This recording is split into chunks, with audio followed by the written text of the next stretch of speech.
तो लो फिर मुंह धो के दिखा दो। लड़के ज्यादा खूबसूरत होते हैं या लड़कियां? आप अपना ओपिनियन बताओ। लड़कियां ज्यादा खूबसूरत होती है। लड़कों ने क्या पाप किया? एक तो ऊपर से काले पीले से होते हैं, कितना अनहाइजीन रहते हैं। मैडम लड़कियां भी बहुत सारी नहीं नहाती हैं, वो बात अलग है कि मेकअप थोप के अपने आप को हेमा मालिनी समझती है।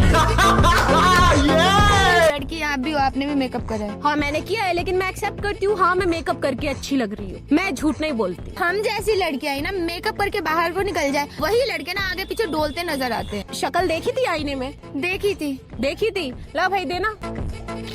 तो लो फिर मुंह धो के दिखा दो। मुझे नहीं धोना। अभी तो तुमने बोला कि मैं सुंदर हूँ, तो धो के दिखा दो भाई। मुझे अपने घर जाना है।